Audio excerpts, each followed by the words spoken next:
الحمد لله نحمده ونستعينه ونستغفره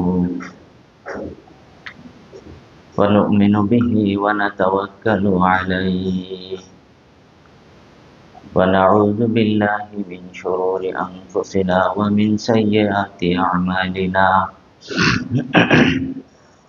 من يهده الله فلا مضل له ومن يضلله فلا هادي له وأشهد أن لا إله إلا الله وحده لا شريك له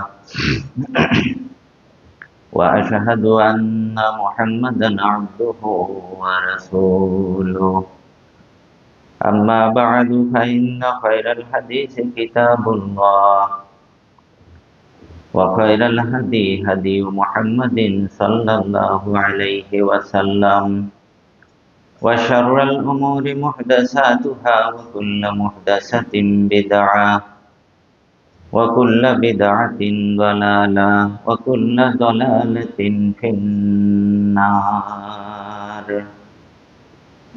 وقال تعالى في القرآن الكريم أعوذ بالله من الشيطان الرجيم بسم الله الرحمن الرحيم وما خلقت الجن والإنس إلا ليعبدون وقال تعالى في آية أخرى يا أيها الناس اعبدوا ربكم الذي خلقكم والذين من قبلكم لعلكم تتقون رب اشرح لي صدري ويسر لي أمري واحلل عقدة من লিসানি ইয়াফকাহু কাওলি। সমস্ত প্রশংসা সেই রব্বুল আলামিনের প্রতি যিনি আমাদেরকে সুস্থ শরীরে জুমার সালাত আদায় করার জন্য জামে মসজিদে হাজির হওয়ার তৌফিক দান করেছেন। আমরা সকলেই বলি আলহামদুলিল্লাহ। দরুদ এবং সালাম বর্ষিত হোক সাইয়্যিদুল মুরসালিন খাতামুন নাবিয়্যিন রাহমাতুল লিল আলামিন, যার দেখানো পথ পেয়ে আজ আমরা সত্যকে সত্য হিসাবে, মিথ্যাকে মিথ্যা হিসাবে জানতে বুঝতে পেরেছি এবং জানার চেষ্টা করে যাচ্ছি। সেই নবিকুল শিরোমণির উপরে দরুদ এবং সালাম বর্ষিত হোক। আমরা সবাই বলি আল্লাহুম্মা সাল্লি আলাইহি আল্লাহুম্মা বারিক আলাইহি। শান্তি বর্ষিত হোক সাহাবায়ে কেরাম আজমাইন, খুলাফায়ে রাশিদিন, শুহাদায়ে সালিহিন, উম্মাহাতুল মুমিনিন, তাবিঈন, তাবা তাবিঈন, আইম্মায়ে মুজতাহিদিন সহ পৃথিবীর শুরু থেকে আজ পর্যন্ত যারা আল্লাহর একত্বকে স্বীকার করে এই পৃথিবীতে বেঁচে আছে অথবা এই পৃথিবী ছেড়ে চলে গেছে, প্রত্যেকের উপরে শান্তি বর্ষিত হোক। শান্তি বর্ষিত হোক আমরা যারা জুমার সালাতে হাজির হয়েছে আমাদের সকলের উপরে। আজকের জুমার আলোচ্য বিষয়বস্তু হচ্ছে ইবাদত।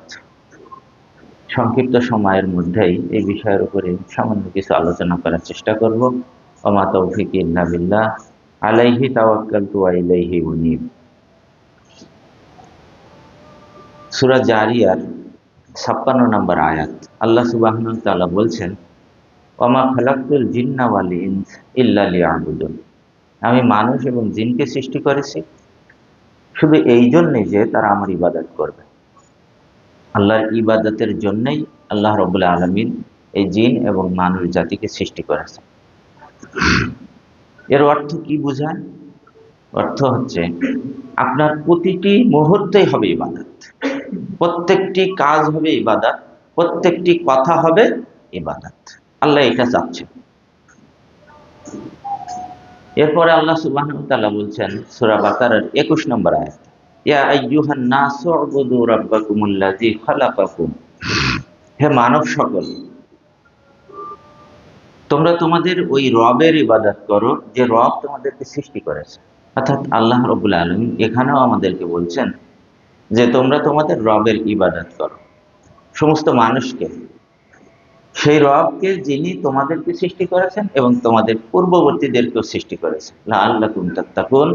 আর এই ইবাদতের মাধ্যমে একমাত্র আল্লাহ সুবহানাহু ওয়া তাআলার নৈকট্য হাসিল করা যায়, মুত্তাকি হওয়া যায়, পরহেজগারিতা অবলম্বন করা যায়। এই ইবাদত কতদিন করতে হবে? আল্লাহ সুবহানাহু ওয়া তাআলা সূরা হিজরের একেবারে শেষ নম্বর আয়াতটিতে আল্লাহ বলছেন যে ওয়াবুদ রাব্বাকা হাত্তা ইয়াতিয়াকাল ইয়াকিন।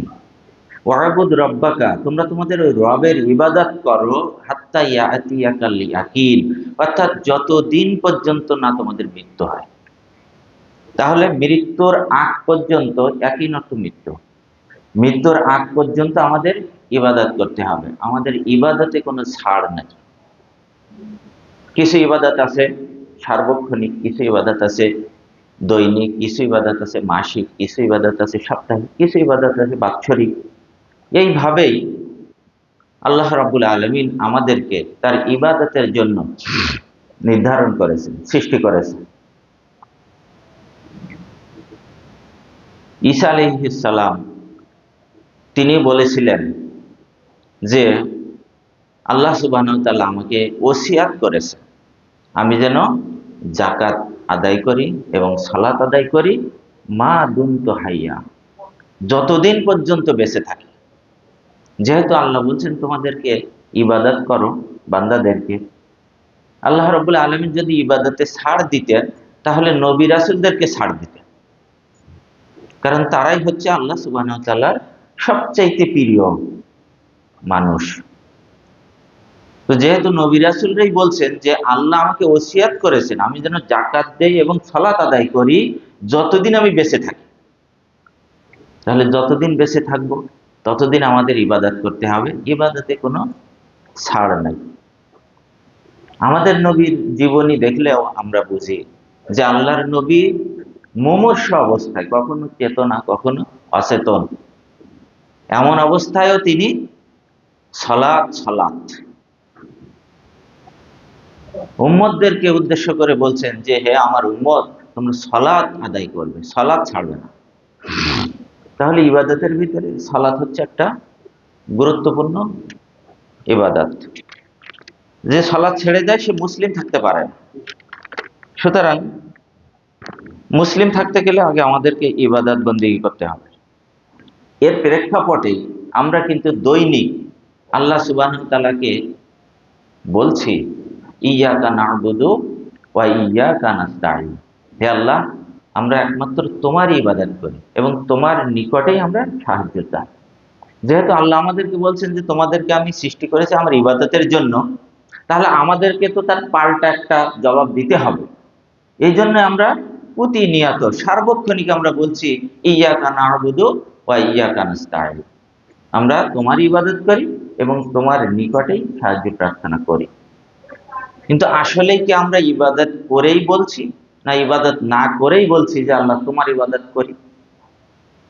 এই কথাটুকু কতটুকু যুক্তি মানে আমাদের কাছে গ্রহণযোগ্য যে আমরা যে কথাটি বলছি যে আমরা একমাত্র তোমারই ইবাদত করি, এটা কি আসলে সত্য সত্যই আমরা বলছি, নাকি আমরা ধোঁকা দিচ্ছি, নাকি আমরা আল্লাহকে প্রতারণায় করতেছি আল্লাহর সঙ্গে?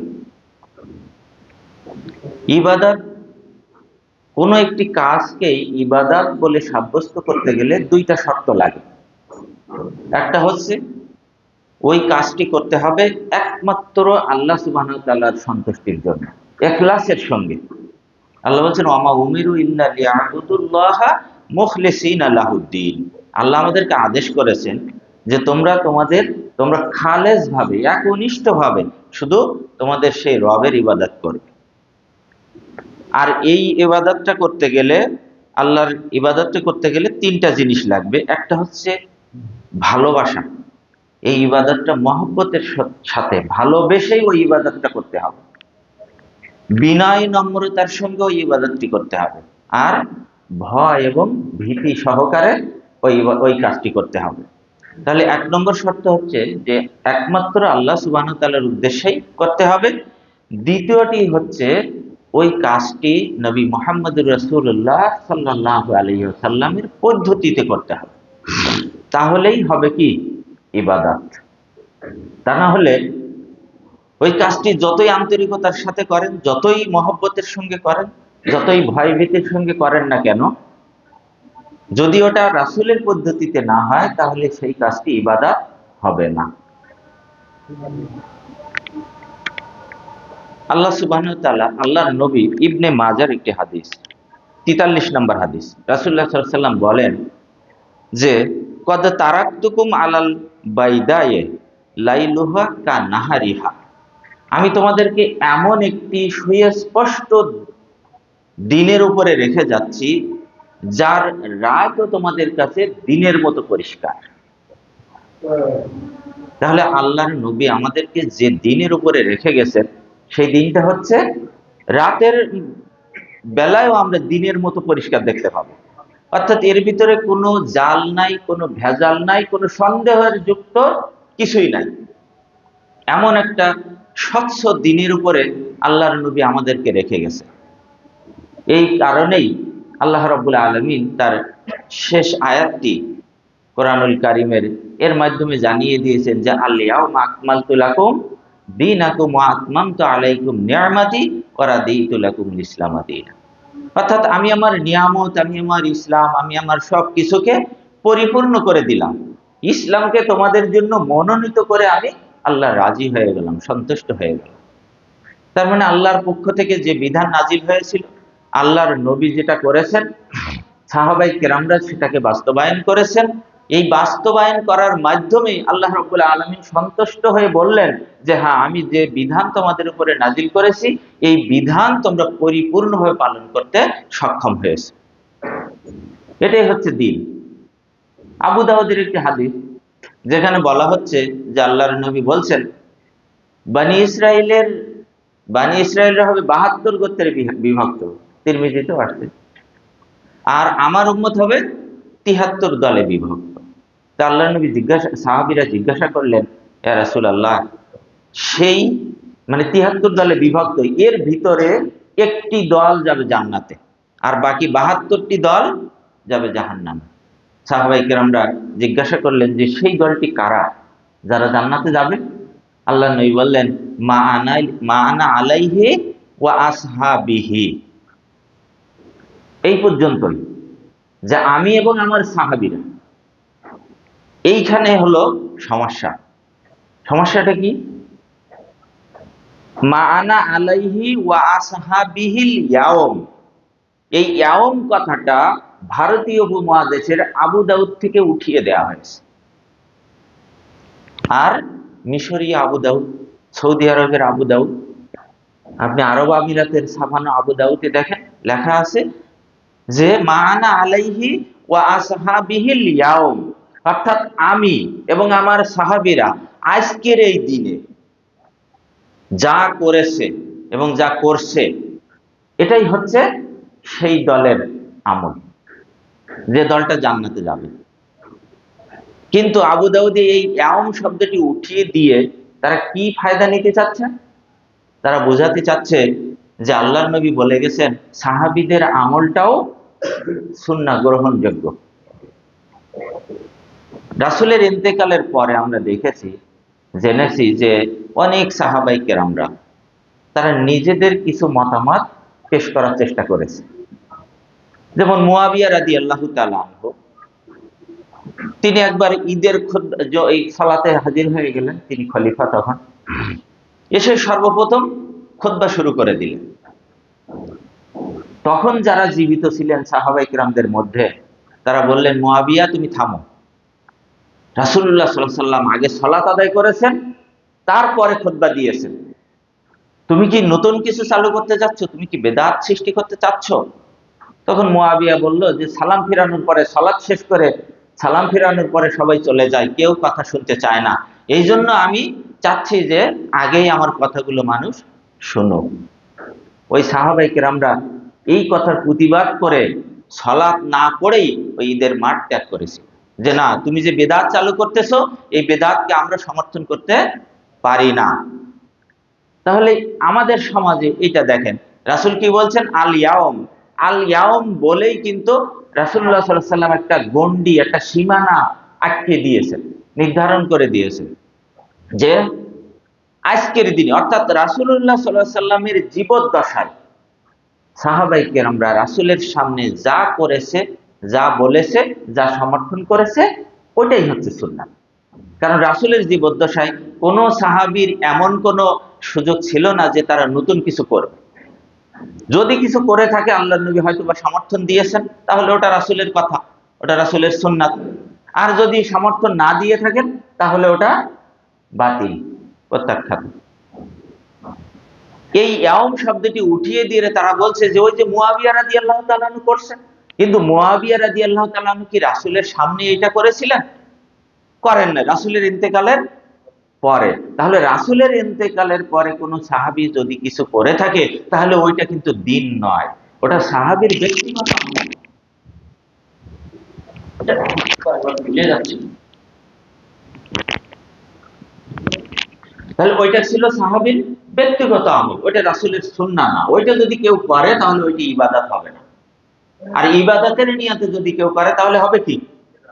বেদাত হয়ে যাবে। আর বেদাতের পরিণাম কি? জাহান্নাম। এজন্য আল্লাহ রাসূল বলেন আখলিস দীনাকা ইয়াকফিকাল আমালুল কালিল, তোমরা অল্প আমল করো, এই আমল করার পূর্বে তোমাদের দ্বীন, তোমাদের ঈমানকে বিশুদ্ধ করে নাও। আর আমাদের ঈমান ওইটাই যে আমরা রাসূলুল্লাহ সাল্লাল্লাহু আলাইহি ওয়াসাল্লামের ইন্তেকালের পরে কোন সাহাবীও যদি নতুন কিছু দ্বীন হিসেবে পালন করে থাকে তাহলে আমরা ওটা মানি না, বিশ্বাস করি না। এটা হচ্ছে আমাদের ঈমান।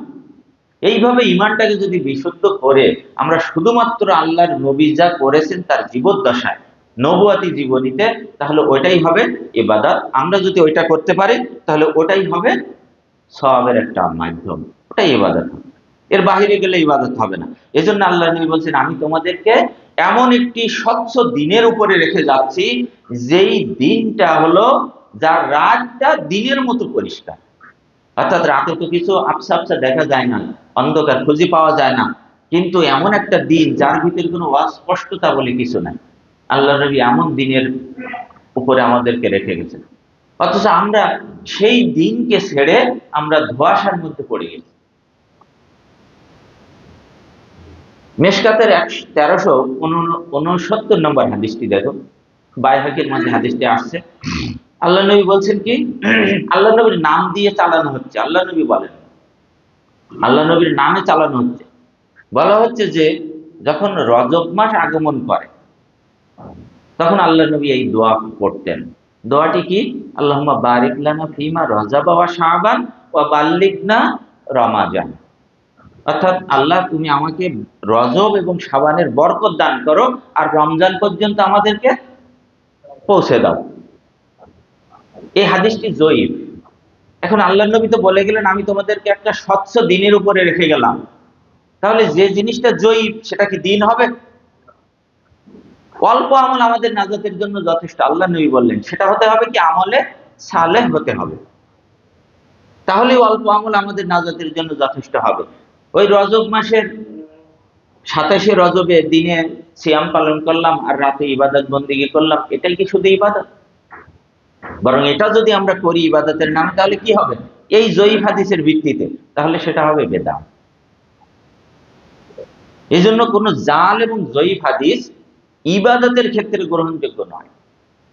আপনি করতে পারেন, দোয়া করতে পারেন, সেটা আপনার ভাষা, ওটাকে রাসূলের সাথে জড়িয়ে দেওয়া যাবে না। যদি দেন তাহলে হবে বেদাত।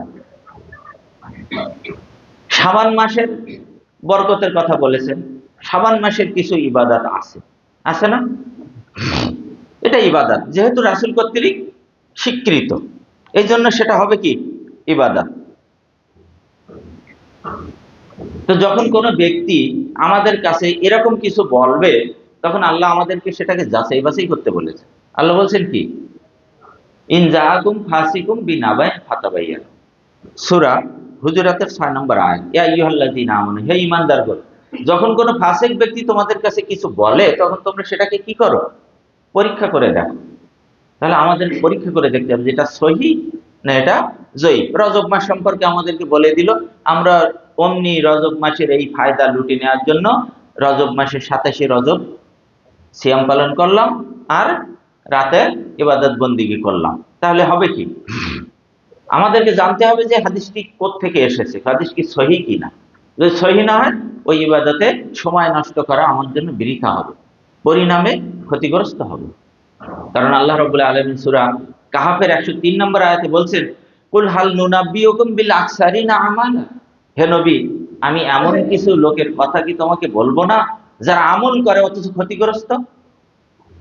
আল্লাযীনা দাল্লা সায়ুহুম ফিল হায়াতিদ দুনিয়া, তারা দুনিয়ার জীবনে ইবাদত বন্দেগীর ক্ষেত্রে যে পরিশ্রম করে সেটা তাদের ব্যর্থতায় পর্যবসিত হয়ে যায়। আল্লাযীনা সায়ুহুম ফিল হায়াতিদ দুনিয়া ওয়া হুম ইয়াহসাবুনা আন্নাহুম ইউহসিনুনা সুনা, অথচ তারা বিশ্বাস করে, তারা ভেবেছে যে আমরা কতই না সুন্দর আমল করে যাচ্ছি। তাই তো ভাবে নাকি? তা না ভাবলে কেন রজবে রাতে ইবাদত করবে? কেন রজব মাসে দিনে সিয়াম পালন করবে ওই দিন? নিশ্চয় তারা ভেবেছে যে এটা কত সুন্দর না আমল করে যাচ্ছে। সামনে 14ই শাবান দিবাগত রাত, সেদিনও তো একই অবস্থা হবে নাকি? ছোটবেলায় আমরা দেখতাম প্রতি ঘরে ঘরে যাদের একটু সামর্থ্য ছিল সিন্নি বিতরণ করতেই হবে, তা না হলে ও প্রতি খুব মানুষের খারাপ ধারণা যে ওর মনে হয় একেবারে অভাবী হয়ে গেছে, যে ও সিন্নি টিন্নি দিচ্ছে না, ইবাদত বন্দেগী শবে বরাত পালন করছে না। আর ওই দিন রাতে যেহেতু ভাগ্য রজনী তারা বলেছে, এই জন্য রাতে ভুড়ি ভোজ করবে। যে যত বেশি ভালো খেতে পারে ওই দিন হবে তাদের ভুড়ি ভোজের আয়োজন। সারা বছর সে ভালো খেতে পারবে। আর গরিব যে অভাবী, সে সারা জীবন অভাবী থেকে যাবে, তার দিকে আল্লাহর খেয়াল নেই। নাউযুবিল্লাহ।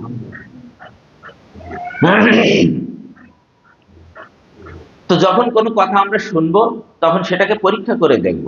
পরীক্ষা করার পরে যদি দেখা যায় না যে তার কথাটি জয়ীফ, তাহলে আমরা কি ওটা মানবো?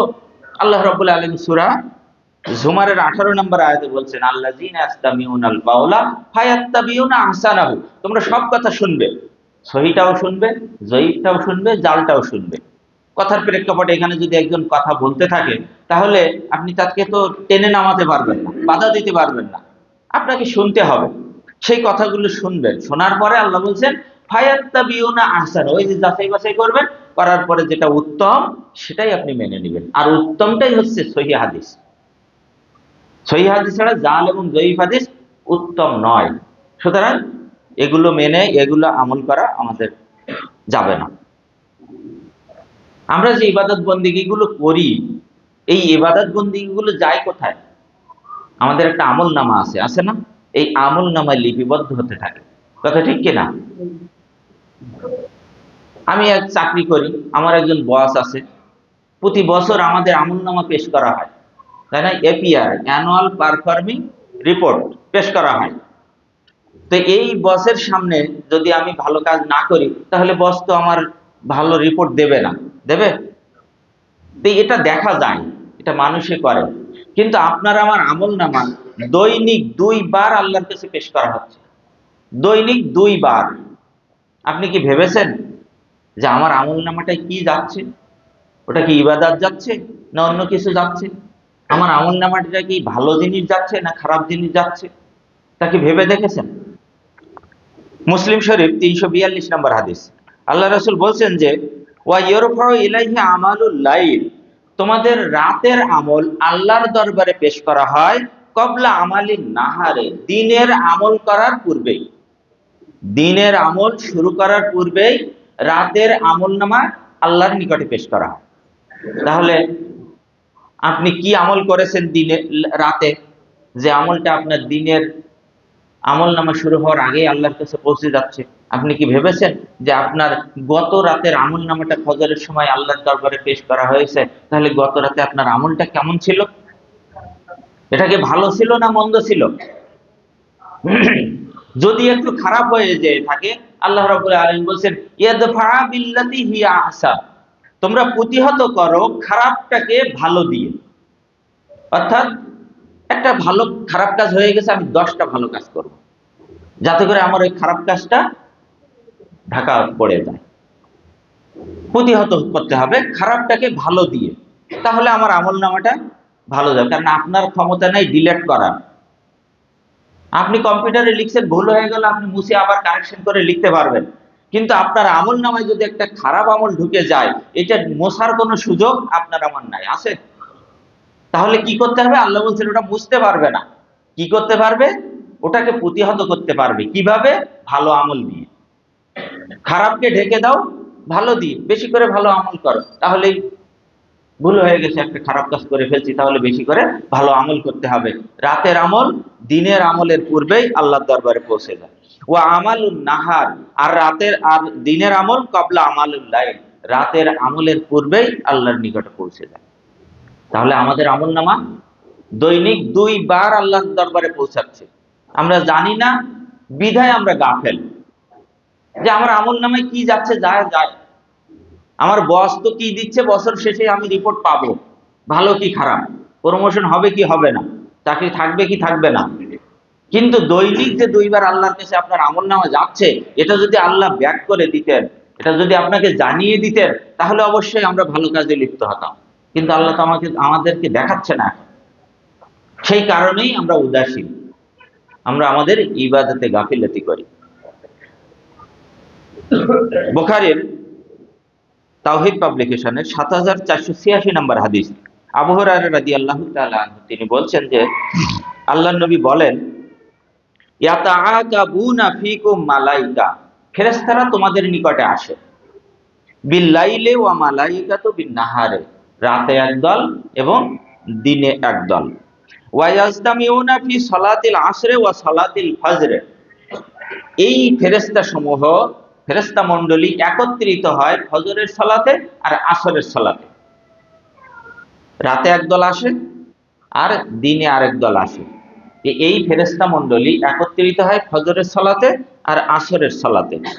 কিভাবে একত্রিত? ফজরের সালাতে যখন আসে, সালাতের সময় যে দল আসে আর যে দল যেতে চায়, 2 দল তখন একত্রিত হয়। আবার আসরের সময় এক দল আসে, আরেক দল যেতে চায়, এই সময় তারাও একত্রিত হয়। সুম্মা ইয়ারুজুল লাযী বাতু ফীকুম, রাতের ফেরেশতারা যখন আল্লাহর দরবারে যান, ফায়াসআলুহুম, আল্লাহ রাব্বুল আলামিন ওই ফেরেশতাদেরকে জিজ্ঞাসা করেন, ওয়া হুম আ'লামু বিহিম, অথচ আল্লাহ রাব্বুল আলামিন জানেন ওই বান্দা সম্পর্কে, যে ওই বান্দা রাতে কি কাজ করেছিল, এটা আল্লাহ জানেন। তারপরেও যে ফেরেশতারা রাতে ছিল, ফজরের সময় যখন আল্লাহর দরবারে যায়, তখন জিজ্ঞাসা করে, কাইফা তারাকতুম ইবাদি, আমার ওই বান্দাদেরকে তোমরা কি অবস্থায় ছেড়ে এসেছো। ফায়াকুলুনা, তখন ওই ফেরেশতারা বলে, তারাকনাহুম ওয়া হুম ইউসাল্লুন, আমরা তাদেরকে সালাতরত অবস্থায় ছেড়ে এসেছি। সুবহানাল্লাহ। এখন বলেন, ফজরের সালাতে যারা হাজির ছিলেন, তাদের আমল নামায় ফেরেশতারা এই সাক্ষী দিল যে আমরা এই বান্দাদেরকে সালাতরত অবস্থায় রেখে এসেছি। আর যারা সালাত পড়লো না, সালাতে হাজির হলো না, তাদের কি বলবে? তাদেরও তো আমল নামা আল্লাহর দরবারে যাচ্ছে না? শুধু নামাজীদেরটাই যাচ্ছে নাকি? তারা কি শুধু মসজিদে এসে একত্রিত হচ্ছে? সারা পৃথিবীতে সমস্ত ফেরেশতারা ছড়িয়ে ছিটিয়ে আছে, তারা দেখতেছে, তারা হিসাব নিচ্ছে। ওয়া আতাইনাহুম, আর যখন আমরা তাদের নিকটে গিয়েছিলাম, অহুম ইউসাল্লুন, তারা তখন সালাত আদায়ে রত ছিল, অর্থাৎ আসরের সালাত। আসরের সময় যে দল আসে, এসে দেখে যে এরা সালাত আদায় করছে, ওই দল এসে তখন রাতের আমল শুরু করে দেয় লিপিবদ্ধ করতে, আর দিনের ফেরেশতারা ওই সময় চলে যায়। তো তারাও দেখে যায় যে ওরা সালাতে রত ছিল, আর যারা আসে তারাও জানে, দেখলো যে এরা সালাতে রত আছে। কিন্তু যারা এর বাহিরে, যারা সালাত আদায় করলো না, যথাসময়ে আদায় করলো না, তাদের আমল নামাটা কিভাবে আল্লাহর দরবারে পেশ হচ্ছে, এটা কি একবার ভেবেছেন কেউ? ভাববার বিষয় কি না, যে আমার রাতের আমল নামা সকালেই আল্লাহর কাছে পৌঁছে যাচ্ছে। আমি চুরি করলাম, কেউ দেখতে পেল না, দুনিয়ার কেউ ধরতে পেলো না, বাহ মজা করে অমুকের হাঁস চুরি করে শীতকালে রান্না করে পিকনিক করে খাইলাম, খুব মজা হইলো, আনন্দ ফুর্তি হলো। কিন্তু ফজরের সময় যে আমার আমল নামাটা আল্লাহর দরবারে পৌঁছে গেছে, এটা তো নিয়ে কেউ ভাবি নাই। তাহলে এগুলো যদি আমরা একটু ভাবি, একটু চিন্তা করি, তাহলে কি অপরাধ ঘটার সম্ভাবনা আছে না নাই? থাকেই না। এই জন্যই আল্লাহ রাব্বুল আলামিন বলছেন, ওয়া খালাকতুল জিন্না ওয়াল ইনস ইল্লা লিয়াবুদুন, মানুষ এগুলো ভাববে, এগুলো চিন্তা ভাবনা করবে, করার পরেই তারা আমার ইবাদতে লিপ্ত হবে। তারা ভাববে যে আমার আমল নামাটা এইমাত্র আল্লাহর দরবারে পৌঁছাবে, অতএব আমাকে ভালো কাজই করতে হবে। দৈনিক 2 বার, এরপরে সাপ্তাহিক আমল নামা আল্লাহর দরবারে পৌঁছায় সপ্তাহে 2 দিন। সপ্তাহে কয় দিন? 2 দিন। নাসায়ের 2360 নম্বর হাদিস, আল্লাহ রাসূলকে জিজ্ঞাসা করা হলো, কুলতু ইয়াউমাল ইসনাইনি ওয়া ইয়াউমাল খামিসে, সোমবার এবং বৃহস্পতিবার সম্পর্কে। কাল, আল্লাহ নবী বললেন যে জালিকা ইয়াউমানে তুরাদু ফীহিমাল আমালু আলা রাব্বিল আলামিন। এই দুইটি দিন হলো এমন দিন যে দুই দিনে বান্দার আমলনামা আল্লাহর দরবারে পেশ করা হয়। আপনি দৈনিক না হয় ভুল করলেন, আপনার হিসাব নিতে পারলেন না, তো সপ্তাহে তো 2 দিন, সোম এবং বৃহস্পতি, সেদিন তো আল্লাহর দরবারে আমলনামাটা যাচ্ছে। সেদিনই তো আপনার একটু হুঁশ হওয়া উচিত যে না, আমার এই 2 দিনের 3 দিনের ব্যবধানে যে আমলনামা আল্লাহর দরবারে যাচ্ছে এটা যেন ভালো যায়। এই চিন্তা করা উচিত কিনা? তো আল্লাহ নবী বলছেন যে ফা উহিব্বু আই ইউরাদা আমালি ওয়া আনা সাইমুন। আমি ভালোবাসি যে আমার আমলনামাটা আমার সিয়ামরত অবস্থায় আল্লাহর দরবারে পেশ করা হোক।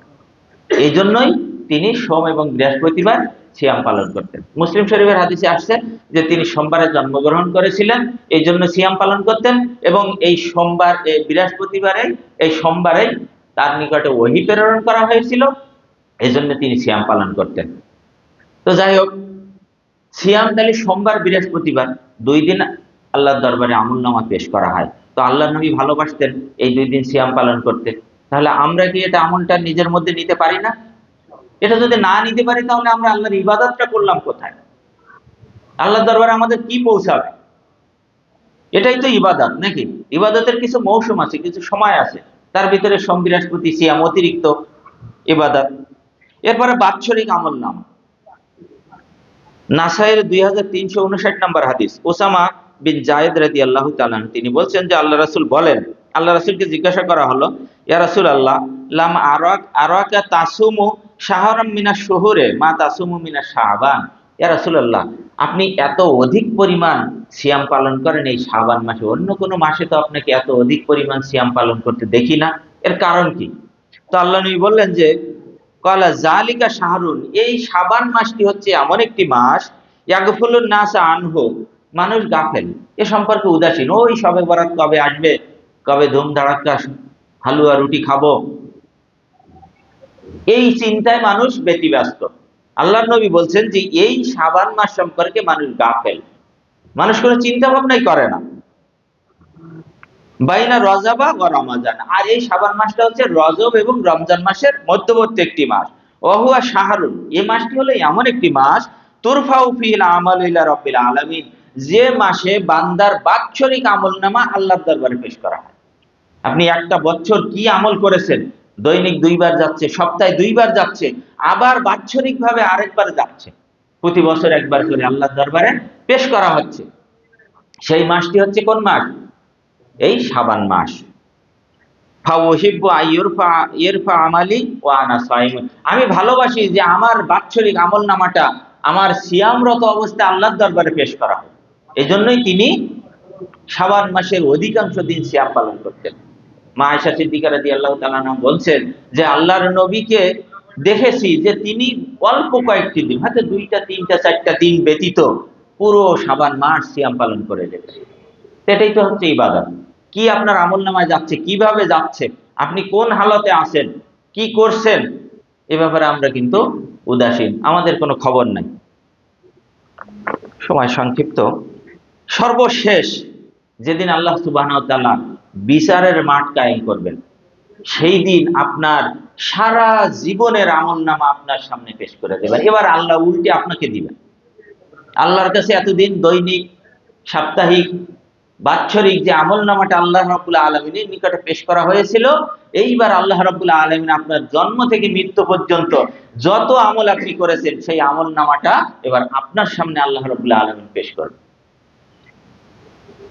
সূরা আল কাহাফের 49 নম্বর আয়াত, আল্লাহ রাব্বুল আলামিন বলছেন যে ওয়া উজিয়াল কিতাব, যখন এই বাৎসরিক সারা জীবনের আমলনামাটা কিতাব আকারে তার নিকটে পেশ করা হবে, ফাতারাল মুজরিমিন, তখন তুমি দেখতে পাবে যারা অপরাধী তারা তো সচক্ষে এইবার তার আমলনামাটা দেখবে।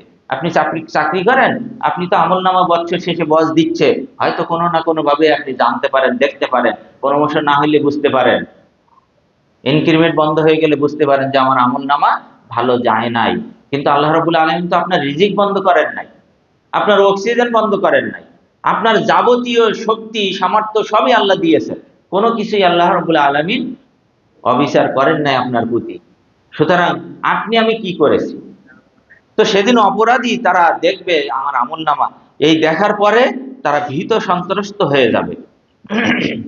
ওয়ায়াকুলুনা, এবং তারা বলবে ইয়া লাইতানা, হায় আমাদের আজ কি হলো, আমাদের ধ্বংস অনিবার্য। মালি হাজাল কিতাব, এ কেমন কিতাব, এ কেমন আমলনামা, লা ইউগাদিরু সগীরাতান ওয়ালা কাবীরাতান, যার ভিতরে একটা ছোট বা একটা বড় কোনো কিছুই বাদ যায় না। আপনার জন্ম থেকে মৃত্যু পর্যন্ত যা কিছু করেছেন, ছোট হোক বড় হোক, 1 সেকেন্ডের জন্য হোক, কিছুই আল্লাহ রাব্বুল আলামিন বাদ দেন নাই। আমাদের বসেরা অনেক ছাড় দেয়, বাদ দিয়ে দেয়, অনেকেই তেল মেরে পাশ করে যায়, ছাড় দিয়ে দেয়, কিন্তু আল্লাহ রাব্বুল আলামিনের নিকটে কিছুই বাদ যাবে না। আপনি কোথায় কি করেছেন, কি ভিডিও চিত্রের মাধ্যমে আপনাকে দেখানো হবে সেদিন। এই আমলনামা দেখে সেদিন অপরাধীরা ভীত সন্ত্রস্ত হয়ে যাবে, আর এই কথাই বলবে যে এ কেমন আমলনামা, এ কেমন কিতাব, যার ভিতরে কোনো ছোট বড় কিছুই বাদ যায় নাই, ইল্লা আহসাহা, বরং তা সবই সংরক্ষিত রয়েছে, সংরক্ষণকারী। ওয়া ওয়াজাদু আমালি হাজিরা, সে তার জীবনের যাবতীয় আমল হাজির, উপস্থিত পাবে এই আমলনামার ভিতরে। ওয়ালা ইয়াজলিমু রাব্বুকা আহাদা, আর আল্লাহ রাব্বুল আলামিন কারো প্রতি বিন্দুমাত্র অবিচার জুলুম তিনি করবেন না, সব প্রকাশ করে দিবেন সেদিন। তাহলে প্রতিদিন দৈনিক 2 বার, সপ্তাহে 2 বার, মাসে বছরে 1 বার, বাৎসরিকভাবে এইভাবে যে আমাদের আমল নামাটা আল্লাহর দরবারে পৌঁছাচ্ছে, আমরা কি একবার ভেবে দেখেছি যে আমাদের আমল নামাটা ইবাদত দ্বারা পরিপূর্ণ হয়ে যাচ্ছে কিনা, বা পাপে পরিপূর্ণ হয়ে যাচ্ছে কিনা? আমরা কিন্তু কেউ ভাবি নাই। একটু ভাবা উচিত যে না, আমার আমল নামাটা যেন আল্লাহর দরবারে, আজকের আমল নামা, আজকে রাতের আমল নামা, আজকে দিনের আমল নামায় যেন সবের পরিমাণ বেশি থাকে, এইভাবেই যেন আমার আমল নামাটা আল্লাহর দরবারে পৌঁছে যায়। প্রতি মুহূর্ত যদি আমরা এভাবে ভাবতে থাকি, তাহলে ইনশাআল্লাহুল আজিজ আমরা হয়তো বা পাপ থেকে বেঁচে থাকতে পারবো। আল্লাহ রাব্বুল আলামিন আমাদেরকে সেই তৌফিক দান করুন। বারাকাল্লাহু লানা ওয়া লাকুম ফিল কুরআনিল আযীম।